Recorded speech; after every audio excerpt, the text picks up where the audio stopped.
Hello student, welcome to class 12 English core from your Flamingo chapter 2 Lost Spring, taken from an excerpt Stories of Stolen Childhood by Anise Jung. About the author Anise Jung, she was born in the year 1944. She belongs to an aristocratic family of poets. She has also written a prize winning book titled as Unveiling India, A Woman's Journey in the year 1987. The story Lost Spring deals with the deplorable condition of poor children who get forced to miss the simple joyful moments of childhood because of their socio-economic condition. The message is put to an end to child exploitation and let all children enjoy their days of the spring and joy. The theme of the chapter is the grinding poverty and the traditions which condemn poor children to a life of exploitation. The story is divided into two parts. The first one is about Sahib Alam. Sometimes I find a rupee in the garbage. In this story, every morning the writer sees a young rag picker boy who visits the garbage dump near her house and searches for gold in it. The writer says that he searches for gold ironically because although the garbage dump is full of useless thrown away things, still he shuffles it so minutely as if he will get something as precious as gold from it. The boy's name is Sahib Alam. His home in Dhaka was in the middle of lush green fields. They had left it many years ago and he does not remember it anymore. His mother had told him that there were many storms which destroyed their homes and fields. So they left home and shifted to the cities in search of gold. The writer again says, looking for gold in the big city. Gold here refers to something precious which was not available in their hometown.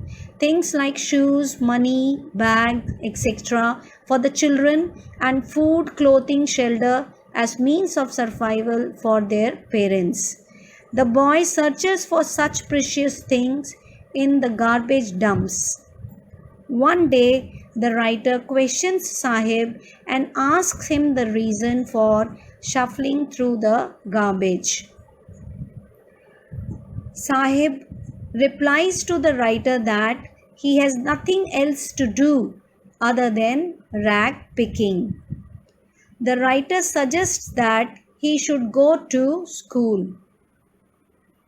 She realizes that her advice is meaningless for the poor boy. He replies that there are no schools in the area where he lives. He also assures her that he will go to school when one is built near his house. The writer asks him jokingly that if she opened a school, would he attend it?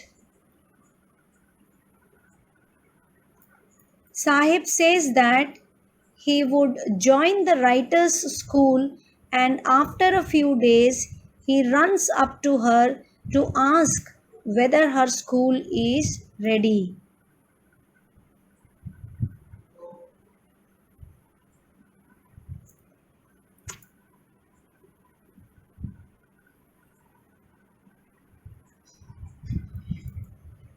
The writer replied that it takes a lot of time to build a school. She felt ashamed at making a false promise. She had said this as a joke and had never intended to open a school, so she felt ashamed of herself. Sahib was not hurt because he was used to such false promises as they existed in large numbers in his empty world.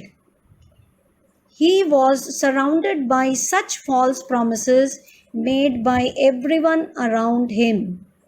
His world was empty as no promise made to Sahib was ever fulfilled.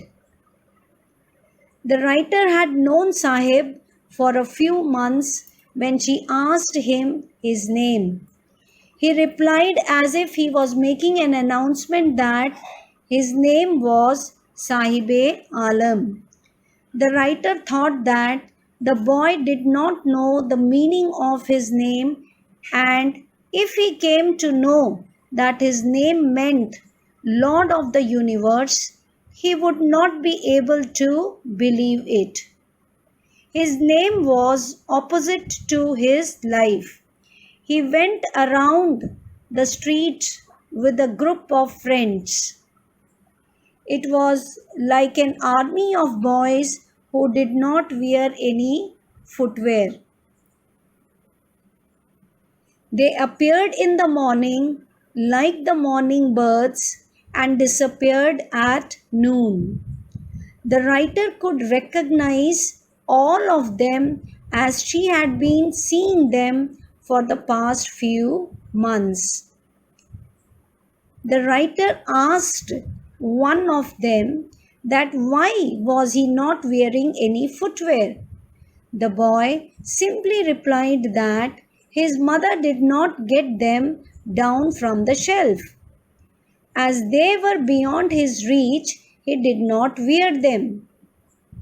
Another boy who was wearing a different shoe in each foot said that even if his mother would have given him the footwear, he would have thrown it away.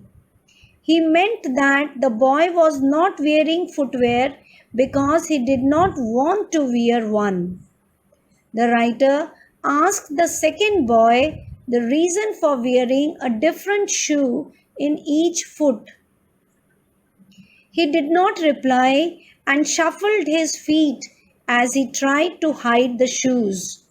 A third boy spoke that he was eager to get a pair of shoes as he had never owned one all his life.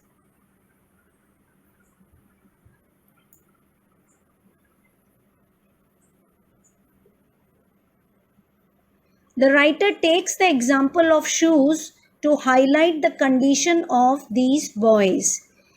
They search the garbage dumps looking for such precious things. She further tells us that as she traveled across the country, she had seen many children walking barefoot in the cities as well as the villages.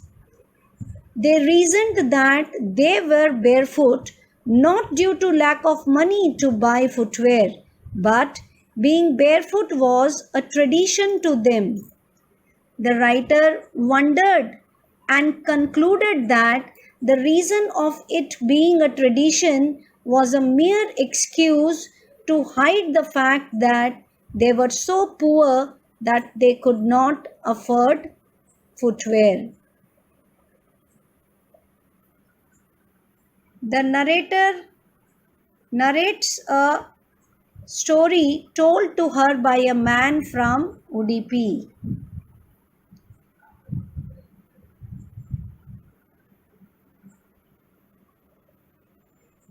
Udupi is a town in Karnataka. When he was a young boy, he would walk to his school. On the way, he would cross a temple where his father worked as a priest. He would stop at the temple and pray to God to bless him with a pair of shoes. After 30 years, the writer visited the town and the temple. Now the place was nearly empty. The new priest lived in the backyard of the temple. Plastic chairs in red and white color were kept there. A young boy came running. He was wearing grey colored school uniform, socks, and shoes. He had a school bag hung on his shoulders. He threw it on the bed and ran away. The writer wants to say that the financial position of the priest at the temple had improved over the last 30 years. Now he could afford shoes for his children. She was reminded of another boy who got a pair of shoes. He prayed to the goddess that he may never lose the shoes that he had got. The goddess had granted his prayer as the boy never lost his footwear. This shows us that the underprivileged value anything that they get because they have been longing for it. The writer describes the area where this rag picker boy lives, Simapuri. It's located on the outskirts of Delhi and is very different from the capital of the country. In the year 1971, when these rag pickers migrated from Bangladesh, the area had been a wasteland.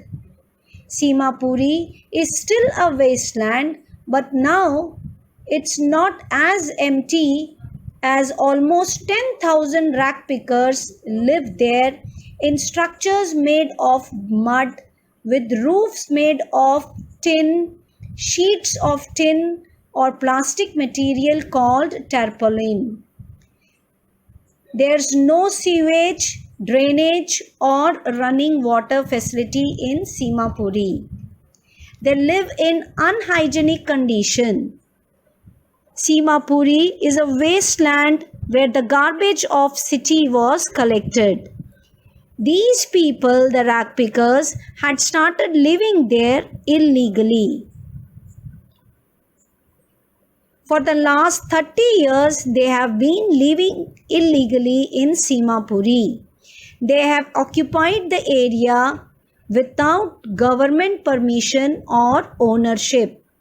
The politicians of the area have provided them ration cards and voter identity cards.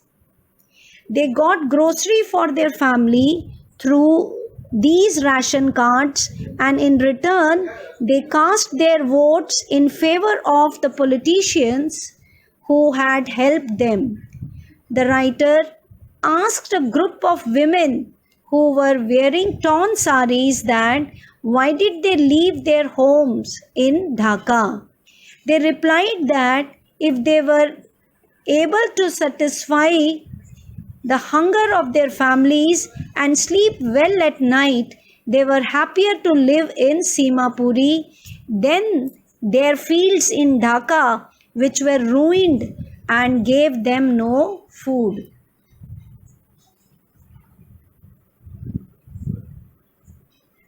These people, the rag pickers, travel in search of food, and wherever they find it, they set up temporary homes and started living there. Their children kept on growing there, and gradually they also started helping their parents in seeking means of survival.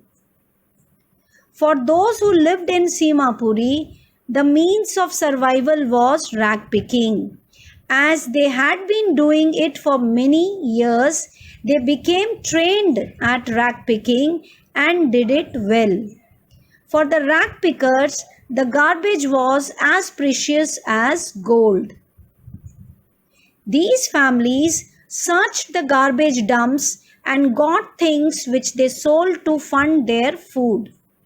They gathered torn or damaged sheets which were used to cover the roof of their homes. These did not cover them well, but still provided them with some protection.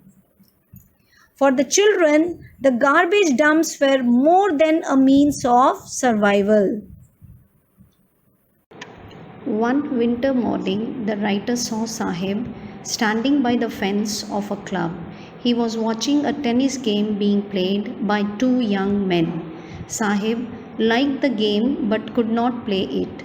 He told the writer that he went inside the club when it would be closed. He was allowed to take swings by the guard there. The writer saw that Sahib was also wearing tennis shoes. They did not look appropriate with his dress, which was worn out and had faded. He told the writer in an attempt to justify himself that someone gave him the shoes. She, however, figured out that he had got them from a garbage dump. They must have been thrown away by a boy from a rich family, as he did not want to wear them anymore. Probably they had a hole or two in them, due to which he did not want to wear them anymore. On the contrary, Sahib was not bothered by this fact and had no problem wearing them, as he could not afford anything better than that. He walked barefoot, and to wear a shoe, even with the hole, was like a dream for him. Although due to the garbage dump, Sahib's dream of wearing shoes had been partially fulfilled, but his desire to play tennis would never be fulfilled.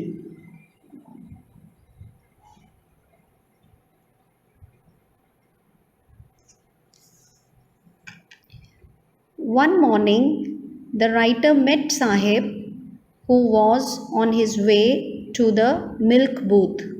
He was holding a steel container.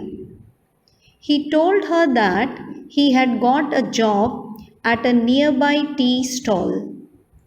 He would earn 800 rupees a month and get meals too.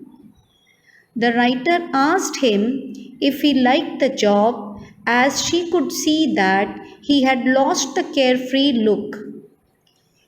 As now Sahib was working for someone else and was carrying his master's container, he was burdened with responsibility.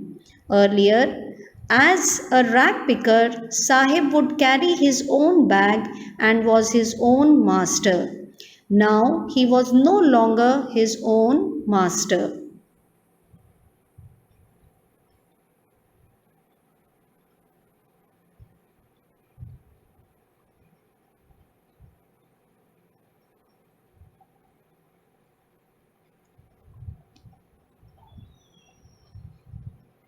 I Want to Drive a Car is the second part, which deals with the story of Mukesh. The author met a boy named Mukesh who aspired to become a motor mechanic. She asked him if he knew anything about cars. The boy was confident and replied that he would learn to drive a car. His dream was far away from reality, and although the boy was confident, he would succumb to the societal pressures. He lived in Firozabad, which was famous for glass bangles. The writer felt that the boy's dream would not materialize and gradually get influenced by the dusty streets of Firozabad. She wanted to say that as every family in the town of Firozabad was involved in the glass bangle industry, so would Mukesh do with the passage of time. She tells us that Firozabad was the main town of India for the glass blowing industry. The families had been involved in working at furnaces, welding glass, and making bangles for generations. They made so many bangles that it seemed that they made bangles for all the women of the world. Mukesh's family was also involved in the profession of glass bangle making. They were not aware of the law. They did not know it was unlawful to force children to work in such glass furnaces. The workplaces were hot, dark, closed roomed, without ventilation. The writer felt that if the law would come into force, it would rescue almost 20,000 children from these inhuman places where they were forced to work hard during the daytime. They often ended up losing their eyesight also.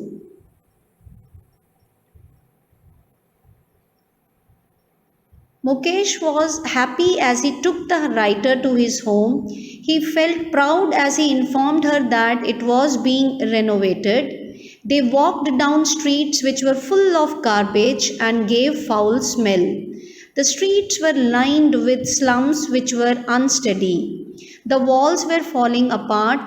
The doors were unsteady. There were no windows and were full of families where people lived along with animals. They reminded the writer of the prehistoric man who lived just like animals.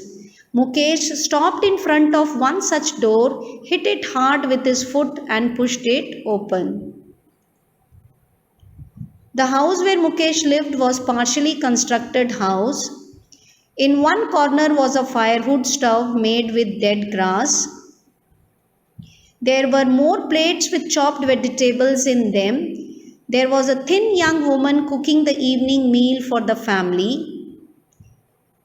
Her eyes were full of the smoke emanating from the stove, but she was still cheerful and smiled to see the writer. She was the wife of Mukesh's elder brother. The author wonders where these young girls who are busy soldering these pieces of glass know if they know the sanctity of these glass ornaments. These bangles signify that a woman's marriage is auspicious. They will probably know this when marital bliss is bestowed upon them.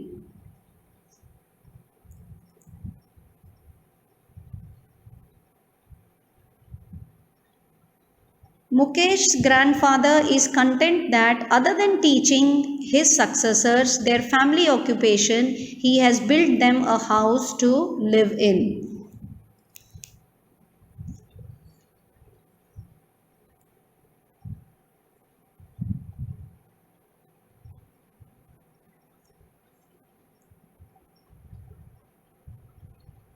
While his grandmother complains that she has never got enough food to eat all her life.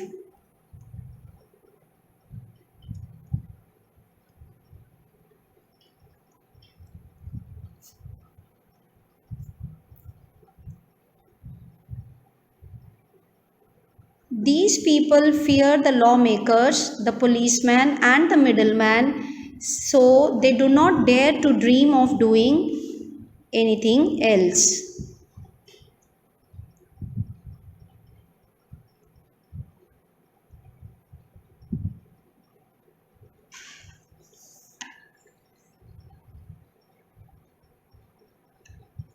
The writer suggests them to form a cooperative. She talked to a group of young men to get out of the clutches of the cruel middleman who had trapped their elders.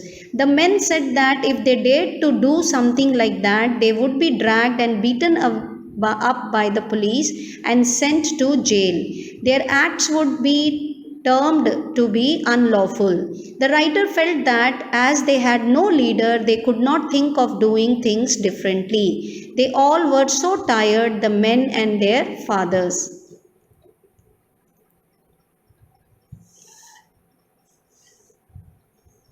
The author can see the spark in Mukesh as his dream of doing something different is still alive.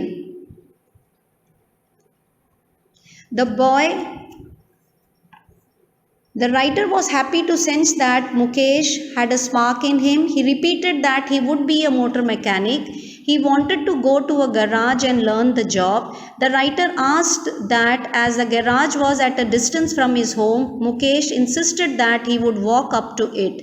She asked him if he dreamt of flying planes. The boy became silent and refused to speak. He did not know about them as he did not know about planes. Not many planes flew over Firozabad. As he had only seen cars moving around in Firozabad, his dreams were restricted up to them. The lesson talks about the two encounters of Mukesh and Sahib-e Alam with the author. First with the rag picker boy Sahib-e Alam and second with Mukesh. These children look for valuables in the garbage, things like a coin or a torn shoes which are gold for them. Their parents' only